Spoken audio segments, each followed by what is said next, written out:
Hello and good evening. You're watching Express News with me, Nancy Kohli. Let's begin with the top stories of the day. The situation in Jammu and Kashmir continues to be peaceful on the fifth consecutive day today after centre's move.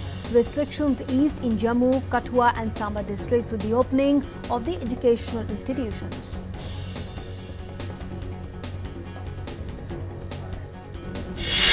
Mobile ambulances are running on the roads of downtown Srinagar as normalcy is being restored in the valley. Patients are happy with the facilities being provided to them.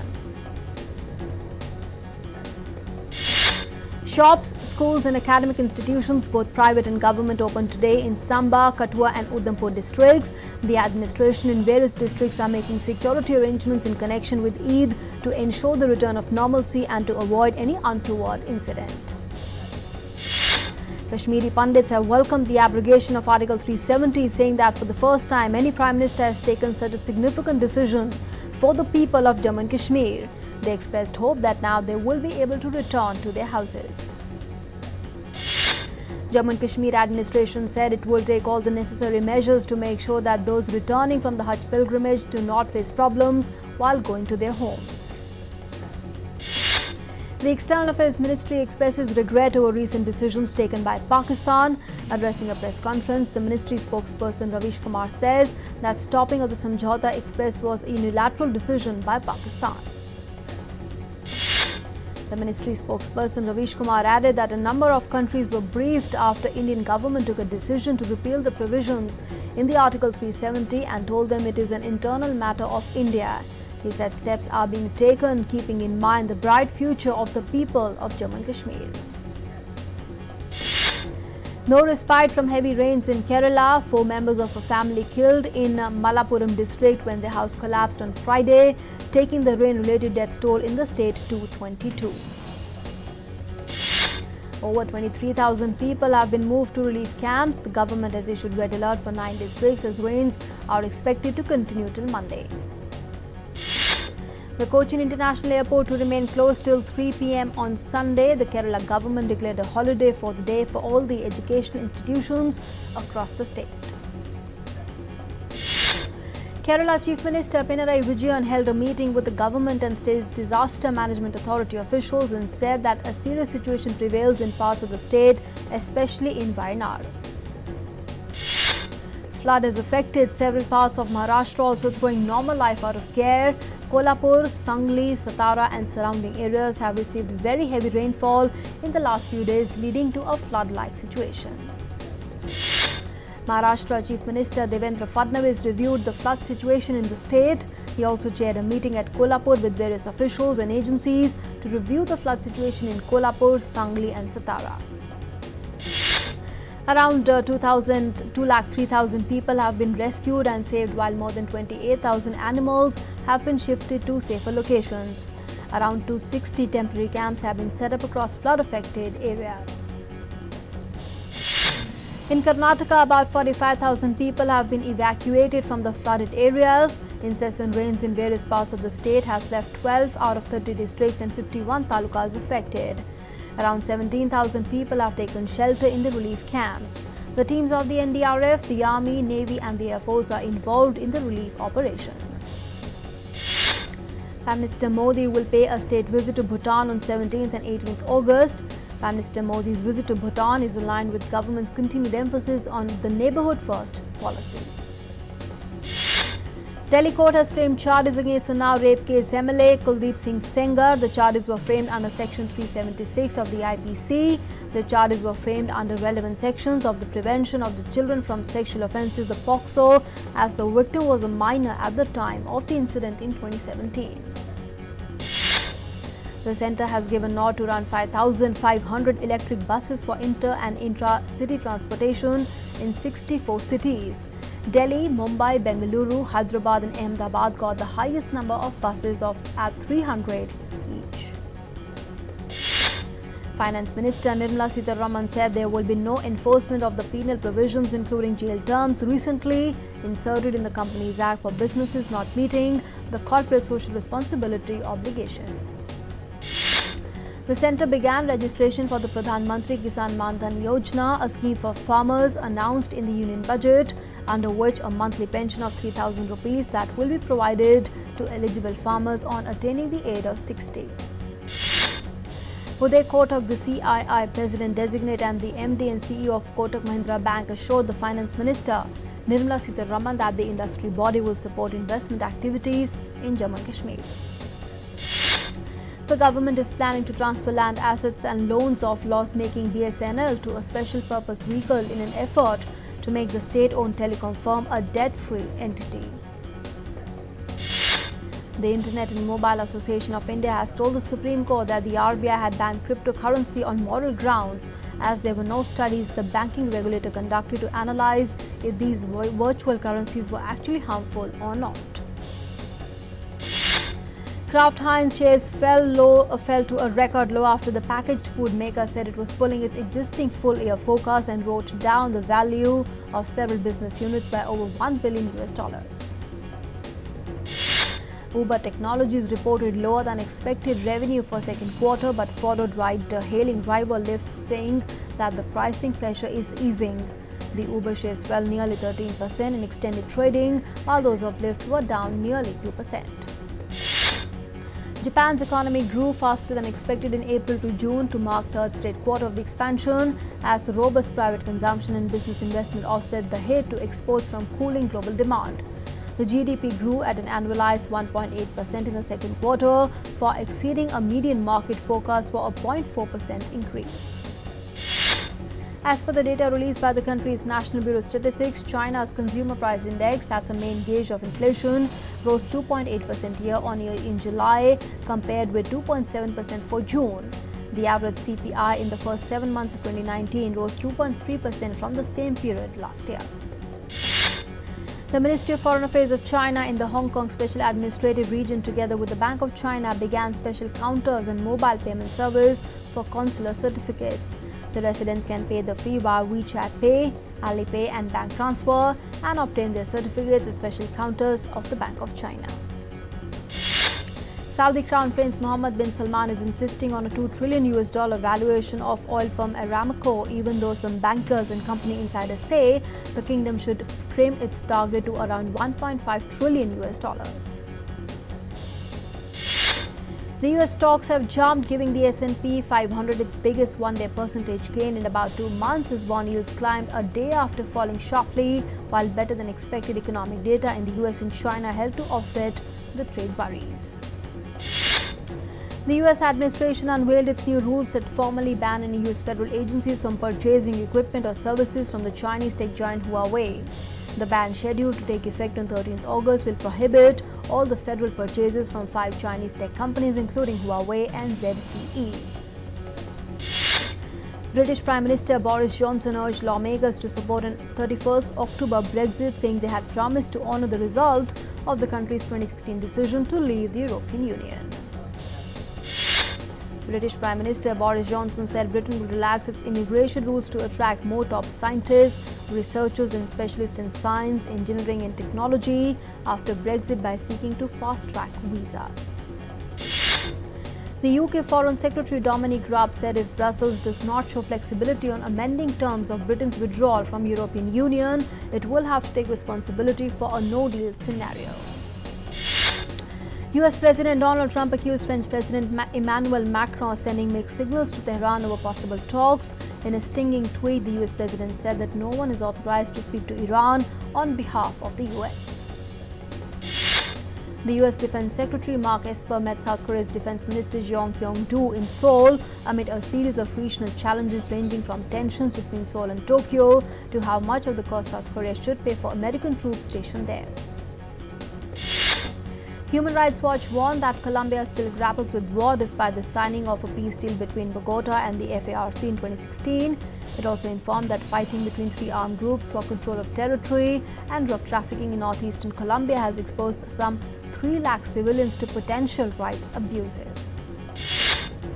The House of Representatives Speaker Nancy Pelosi criticized U.S. treatment of migrants during a visit to Guatemala and raised doubts about whether the Central American country could cope with a migration deal agreed with the Donald Trump administration. The Democratic presidential candidate Beto O'Rourke crossed the border from El Paso in Mexico in a show of solidarity with Mexico and migrants, attending the funeral of a Mexican citizen that was killed in the El Paso shooting. Immigration activists in Mississippi condemned the raids by Immigration and Customs Enforcement in which nearly 700 people were arrested at 7 agricultural processing plants across the southern U.S. state. Mexican Foreign Minister Marcelo Ebrard said that 107 Mexicans had been detained in Mississippi. That's part of sweeping U.S. immigration operations. The U.S. immigration authorities had arrested nearly 700 people at 7 agricultural processing plants across the state in what federal officials said could be the largest worksite enforcement operation in a single state. Hundreds of people attended a ceremony at the Nagasaki Peace Park where the city's mayor called on Japan to commit to ridding the world of nuclear weapons 74 years after the city was struck by an atomic bomb. Japanese Prime Minister Shinzo Abe said he would take suggestions from Nagasaki to next year's Non-Proliferation Treaty Review Conference and actively work with other countries for nuclear disarmament. Argentina's incumbent President Mauricio Macri rounded off his election campaign in Buenos Aires, calling on people to stay the course with his free market policies and avoid a return to past under populist-leaning candidate Alberto Fernandez. Argentine voters go to polls on Sunday for primary elections, with voters facing stark choice between market-friendly incumbent Mauricio Macri and Fernandez. About 1,500 Argentines took to the streets of Buenos Aires to mark the first anniversary of a failed bill to legalize abortion in the country, with the rival protests celebrating and denouncing the move. The leader of Italy's ruling League Party, Deputy Prime Minister and Interior Minister Matteo Salvini, declared the governing coalition to be unworkable after months of intense public feuding between right-wing League and its coalition partner, and said the only way forward was to hold fresh elections. Kyrgyzstan's former president Almazhab Ayatmabayev surrendered to security forces at his compound outside the capital Bishkek a day after a commander was killed in a failed attempt to arrest him that led to violent clashes with his followers. Military conflict broke out between Yemen government forces and local armed forces in the country's interim capital Aden. It is reported that the two sides put heavy weapons including tanks, cannons and rocket projectiles into the battle. The fierce conflict extended to surrounding areas and caused casualties. Tunisia's Liberal Prime Minister Youssef Chahed announced that he will run for president as a candidate for the Liberal Tahia Tounes party in an early election expected on 15 September. He is one of the likely frontrunners to succeed Beji Bessi, who died last month. Syria's government rejected an agreement between Turkey and the US for establishment of a safe zone in northeastern Syria by establishing a joint operations center in Turkey to coordinate and manage the planned safe zone. Libya deported 141 Sudanese migrants from Benghazi's Benina airport as part of a voluntary return program. Sudan's Consul General Omar Saleh said that the trip is first in a program that aims to voluntarily return migrants who do not hold legal residency on the Libyan soil. Hundreds attended the funeral of an Israeli soldier whose body was found near a Jewish settlement in the occupied West Bank early in the day. The Israeli military said he had been stabbed to death by a Palestinian assailant. China's Taiwan region is seeing more rain and wind as Typhoon Lekima is approaching. The approaching typhoon forced suspension of work and schooling in 8 cities and counties of Taiwan. Many flights of the island were also cancelled or delayed. The first one-day international match between India and the West Indies was called off after 13 overs due to heavy rain at Guyana. The second match of the 3-match ODI series will be played on Sunday.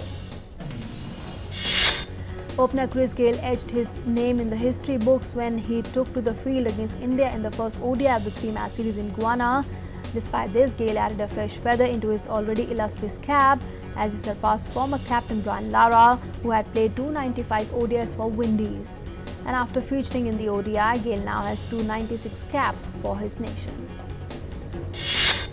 Cricketer Hashim Amla, the only South African to score a triple test match century, announced his retirement from all the forms of international cricket, ending 15 successful years of his career. According to the Bangladesh Cricket Board, Bangladesh will host Zimbabwe for a Tri-Nation T20 tournament in September despite the African nation being suspended by the game's world body. The third team to play will be Afghanistan. Shubman Gill became the youngest Indian cricketer to score a first-class double century and combined with skipper Hanuma Vihari to put India A in the driver's seat against the West Indies A in the third unofficial test at the Brian Lara Stadium.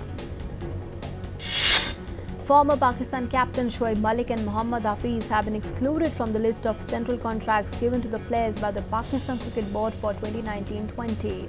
Captain Sarfaraz Ahmad, batsman Babar Azam and leg spinner Yasir Shah continue in the A category. Austrian tennis player Dominic Thiem reached the Montreal Masters quarterfinals with a score of 7-6, 6-4 over Martin Cilic, his second win in 2 days in Canada. The Russian tennis star Karen Khachanov rallied to beat Canada's 19-year-old Felix Auger with a score of 6-7, 7-5, 6-3 to reach the quarterfinals. World number 2 Rafael Nadal said that he and longtime rival Roger Federer have made a joint decision to stand for the ATP Player Council. Federer, the 20-time Slam singles champion, and Nadal were elected by fellow players to fill two of the vacancies caused by the resignations of Robin Haas, Jamie Murray and Sergei prior to Wimbledon. Rohan Bopanna, partnering Dennis of Canada, defeated Kyle Edmund and Taylor Fritz in double second round match in the ATP Masters 1000 at Montreal, Canada, 6-3, 6-4. Bopanna and Shapovalov saved all the 5 break points they faced in the 61-minute battle.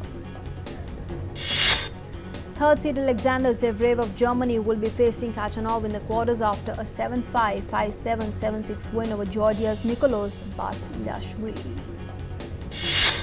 Wimbledon champion Simona Halep advanced to the quarterfinals with a straight-set win over Svetlana Kuznetsova in the Rogers Cup. Karolina Pliskova also finished in the final 8 with a win. The ace tennis stars Serena Williams and Rafael Nadal have entered the quarterfinals of the respective events in the ongoing Rogers Cup in Canada. The Boxing Federation of India has announced a 10-member squad for the World Women's Boxing Championships to be held in Russia in October. 6-time world champion MC Mary Kom, India Open gold medalist Sarita Devi, Neeraj and Jamuna Boro are among the 10 women boxers selected to represent India. The Italian club Inter Milan will play striker Romelu Lukaku. Milan bought Lukaku from English club Manchester United for a whopping £74 million. The new season of the English Premier League begins tonight as Liverpool will face newly promoted Norwich City at Anfield. The Premier League title race is likely to come down to 2 teams, that's Manchester City, the reigning Premier League champion, and Liverpool, the reigning UEFA Champions League champion. Everton have added footballer Alex Iwobi from Arsenal to their team for 5 years at £34 million. At the same time, Arsenal included Brazilian defender David Luiz from Chelsea in their team. Kevin De Bruyne will be playing a key role in Manchester City's bid for a third successive Premier League title as the Belgian star is finally returning to peak form and fitness. Former WBL World Billiards champion Saurav Kothari became the #1 player in the national men's billiards rankings, performing brilliantly in Bengaluru. Kothari won both national selection contests to become the country's new top Q player. Mexico City has signed a deal with the International Motoring Federation to continue hosting a Formula One race through 2022 after months of uncertainty about the future of the Mexican Grand Prix. On Friday, the 66th International Film Awards were held at the Shastri Bhavan in New Delhi. Every year, the awards are announced in April and the ceremony is held on the 3rd of May. But this year, the awards were postponed in the wake of the general elections. The National Film Awards jury head Rahul Raval, non-feature film jury head A.S. Kanal, jury head for the best writing Utpal Bhojpuri were present at the National Film Awards 2019 announcement. The Best Popular Film Providing Wholesome Entertainment Award was backed by Badhai Ho, while the Best Film Award went to Gujarati film Hellaro. Surekha Sikri won the Best Supporting Actress for the film Badhai Ho, and Swanand Kirkere bagged the Best Supporting Actor award for Chumbak. PADMAN won the Best Film on Social Issues. On the other hand, the Best Film on Environment Conservation went to Marathi film Pani. Uri director Aditya Dhar was honoured by the Best Director Award, while the Best Debut Director Award was given to Sudhakar Reddy Yakaniti for Nal. Ayushmann Khurrana and Vicky Kaushal both won the Best Actor Award for Andhadhun and Uri respectively, while Kirti Suresh won the Best Actress Award for Mahanati. Andhadhun won the Best Hindi Film and the Best Adapted Screenplay in the National Film Awards. The film was directed by Sriram Raghavan. The Best Original Screenplay Award went to Chi Lasso. The Best Music Director Award was bagged by Sanjay Leela Bansali for Padmavat album, while the Best Background Music went to the movie Uri, The Surgical Strike. Choreographer Kruti Mahesh Midya and Jyoti D. Tomar bagged the award for Padmavat song Ghumar, and the Best Male Playback Singer Award also went to Padmavat song Binte Dil, sung by Arijit Singh. The Best Female Playback Singer Award went to Bindu Malini for Nati Charame's song Mayavi Manave. The Telugu film O won the Best Makeup Artist and the Best Special Effects Award. The Best Special Effects Award and the Best Action Award was also won by Kannada film KGF. Uttarakhand won the award for the most film-friendly state, beating 17 other contenders to win the honour. While addressing the nation after scrapping Article 370, Prime Minister Modi urged the filmmakers to shoot in Jammu and Kashmir and Ladakh, as it will also help in increasing employment opportunities. He also said that glorious cinematic days will return to Kashmir once the normalcy restores in the state. Richa Chadda and Akshay Khanna star Article 375 teaser hits internet on Thursday. The film explores the rape situation in India and focuses on Article 375 of the IPC that deals with rape. The film is scheduled to release on 13 September. After the stellar and critically acclaimed performance in Judgmental Hai Kya, Kangana Ranaut is ready to be seen in the new film Dhakar. The first teaser of the film released on Friday. The movie is an action entertainer starring Kangana in the titular role. Other cast details are yet to be announced. The film will hit the screens on Diwali 2020. Sanjay Dutt is back with his new film Prasthanam. The first look poster of the movie unveiled on Thursday. The actor who turned 60 is playing the politician Baldev Singh Pratap in the film. Prasthanam is the Hindi remake of the Telugu political thriller. The annual award ceremony held at the Indian Film Festival of Melbourne on Thursday. Zoya Akhtar's Gully Boy won the Best Film, while Tabu was awarded the Best Actress for her performance in Andhadhun. Sriram Raghavan also won the Best Director Award for his film Andhadhun. Shah Rukh Khan bagged the Excellence in Cinema Award at the Indian Film Festival of Melbourne. The event also marked the completion of 20 years of his iconic feature Kuch Kuch Hota Hai. Actor Arjun Kapoor appreciated the POCSO Amendment Bill that provides stringent punishment for sexual crime against children and death penalty in the case of aggravated sexual assault. Arjun Kapoor tweeted, "We definitely need rigorous punishments for such crimes." The release date of upcoming animated film Angry Bird 2 has been postponed to 13th August. The movie is a sequel to 2016 film The Angry Birds. It was first scheduled to release on 16th August. Angry Bird 2 is directed by Rob Van Orman and John Rice. Hollywood actor Natalie Portman is set to feature in Lucy in the Sky as an Astronaut. Directed by debutant Noah Hawley, the film will release on the 4th of October. The plot is loosely based on the true story of NASA astronaut Lisa Novak, who was arrested in the attempt of murder of her fellow astronaut. Singer-songwriter David Berman passed away at the age of 52. He formed the 1990s indie group Silver Jews, as well as created poetry and cartoons. The music label Drag City confirmed the news on Twitter. It tweeted, "We couldn't be more sorry to tell you this. David Berman passed away earlier today. A great friend and one of the most inspiring individuals we have ever known is gone. Rest easy, David." Dozens of hot air balloons took to the skies over the western English port of Bristol on Thursday as the city's annual balloon festival began. Europe's largest ballooning event features 4 days of displays with more than 130 colourful hot air balloons from around the world. Rome authorities have imposed a ban on sitting at famed Spanish steps. Authorities said that too many people sat down for too long or to stop to eat lunches from nearby fast food joints, obstructing the steps for others. Thousands of fans gathered at the world's most famous zebra crossing to mark the 50th anniversary of the Beatles' best-known music album, Abbey Road. The album is considered one of the best in the history of music until now. Carrying the message of love and positivity, the Beatles fans paid tribute to their icons, with many dressed up as the band members themselves. The secret lives of basking sharks captured on camera by Britain's first autonomous shark cam. It is an underwater robot that tracks sharks' movement and behavior as they gather in the Inner Hebrides.